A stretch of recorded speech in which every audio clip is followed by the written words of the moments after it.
করবো আলটিমেটলি আমাদের অনেক মাথা থাকতে হবে যে this will ultimately go to a court of law. বুঝতে পারছো তোমাদের যারা সেই নিয়মিত কাজ করে যুবতীরা ইউ নো যে আমাদের বহু ক্ষেত্রে আমরা এর আগে মামলা মোকদ্দমায় হেরেছি। কেন হেরেছি? স্টেপসগুলো ঠিক মতো মানি, ঠিক মতো করিনি, ক্লিয়ার কন্টেন্ট আছে, মেরিট আছে, মামলা হেরে যাচ্ছে কারণ প্রসিডিউরালি আমরা কমপ্লায়েন্ট ছিলাম না। আইনের চোখে গ্রহণযোগ্য যে স্টেপসগুলো এই ধরনের কাজে 1 2 3 4 5টা কাজ করতে হবে, আমি হয়তো তৃতীয়টা বাদ দিয়ে চতুর্থটা করে ফেলেছি। তখন আমার পুরো আলোচনাটা চলে গেছে 2 থেকে আপনি 4-এ গেছেন, 3 নম্বরে আমার মক্কেল এই সুবিধাটা তারা পাওয়ার কথা সে তিনি পাননি, আপনি তাকে বাড়িতে চিঠি পাঠাননি মূল ঠিকানাতে। আমি বলছি তোমাকে আমরা নিজের চোখে কেসগুলো দেখেছি যে সিম্পলি প্রসিডিউরাল কারণে আমরা মামলাতে অনেক ক্ষেত্রে একদম জেনুইন মামলা, জানি যে এই অপরাধটা এই ব্যক্তি করেছেন, সমস্ত এভিডেন্স আছে, কিন্তু প্রসিডিউরাল দুর্বলতার কারণে আমরা সুবিধা পাই। এখন আমরা আমাদের আইন বিভাগকে যতদূর সম্ভব নানা সীমাবদ্ধতার মধ্যে কিছু শক্তিশালী করেছি। 9 জন প্যানেলভুক্ত লয়ার দেওয়া হয়েছে, আমাদের লিগাল অফিসের লোক নেওয়ার চেষ্টা করা হচ্ছে। আমরা প্রসিডিউরগুলো মেনে চলতে হবে। এই যে 1001 যেটা আমি ইমিডিয়েটলি, যেটা আমি কাগজ ওনাকে রেখেছি এই জন্য ইমিডিয়েটলি আমরা এই ডকুমেন্টেশনটা আমাদের আইনজ্ঞের কাছে পাঠাবো যে ওটার ভিতরে আমাদের পরবর্তী করে 1001-এর একটা জেনুইন লিস্ট লাগবে, আমাদের শিক্ষক কয়জন সেটা একটা, এবং তারা আসলেই করেছেন কিনা, আইনের চোখে এই অপরাধের মাত্রা কি, এই পুরো ব্যাপারটা আমাকে আগে নিশ্চিত করতে হবে যে ডকুমেন্টেশন আবেগতাড়িত হওয়া যাবে না, ডকুমেন্টেশন আমার ঠিক আছে কিনা, আমার কারা, তারা ডিসক্লেমার দিয়েছেন কিনা, তারা সরাসরি জড়িত কিনা। এদের মধ্যে কিন্তু একটা দল আছেন যারা অলরেডি আমার ওই 3 ক্যাটাগরির মধ্যে অলরেডি আছে, এটা হচ্ছে আমার 4র্থ ক্যাটাগরি। এইভাবে আমি এখন যেটা বলছি যে আমরা প্যানেলভুক্ত লয়ারদেরকে খবর দিয়েছি, তারা এসে এই ডকুমেন্টেশনটা তৈরি করবে। এরপর আরেকটা লিস্ট আগের আছে, ওই যারা কিছু ভিডিও সহ নির্দিষ্ট কিছু ইভেন্টে ওই মানববন্ধন, তারপরে এরকম কিছু বিশেষ ইভেন্টের আগের কিছু লিস্ট আছে।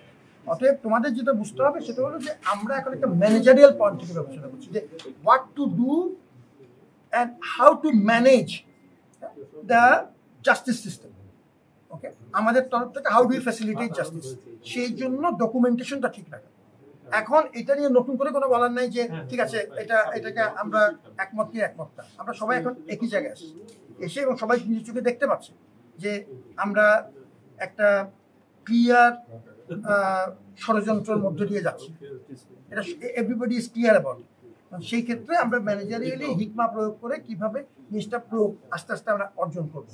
আমাদের 3 ক্যাটাগরির একটা সালতাম, আমি তোমাদের মধ্যে 2-3 জনের নাম দিয়ে রাখো যারা আসো, তোমরা আসেই এসে আমাদের সাথে যোগ দাও। স্যার এখানে একটা পয়েন্ট বলতে চাই স্যার, আপনারা জানেন ইতিমধ্যেই জাতীয় নির্বাচনের তোড়জোড় শুরু হয়ে গিয়েছে, ডিসেম্বরের তফসিল, নির্বাচনের পরে কি পরিস্থিতি হবে আমরা জানি না, কারণ ইতিমধ্যে আমরা দেখতে পাইছি বিভিন্ন এই ক্ষেত্রে দোষীরা বিভিন্ন দলের সাথে লিয়াজু করতেছে, তারা তাদের জঙ্গিবাদী কার্যক্রম অব্যাহত রাখতেছে বা লিয়াজুও রাখতেছে, এর মাধ্যমে তারা বেঁচে যাওয়ার একটা পায়তারা করতেছে। সুতরাং আমরা চাই যে এই পদক্ষেপগুলো যাতে অলরেডি 1 বছর চলে গিয়েছে যাতে দ্রুত নেওয়া হয় এবং দ্রুত নিয়ে একটা পদক্ষেপ অলরেডি নেওয়া হয়েছে এবং সেটাকে এক্সপিরিয়েন্স করার তোমার যুক্তিসঙ্গত। এবং আমি এটাও খেয়াল করলাম যে 1001-এর সাথে একটা অস্ট্রেলিয়ান যোগাযোগ আছে।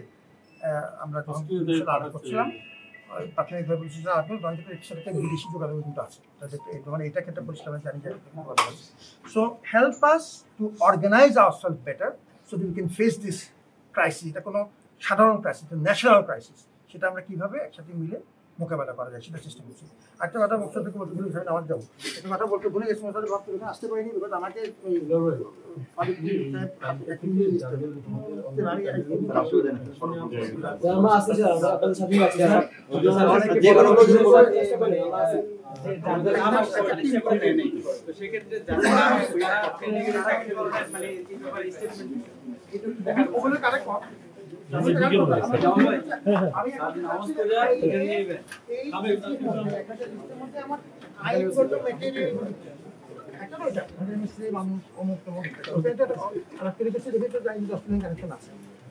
আমার ভুল হলো যে আমি আইনগতভাবে কোনো ভুল পদক্ষেপ নিই।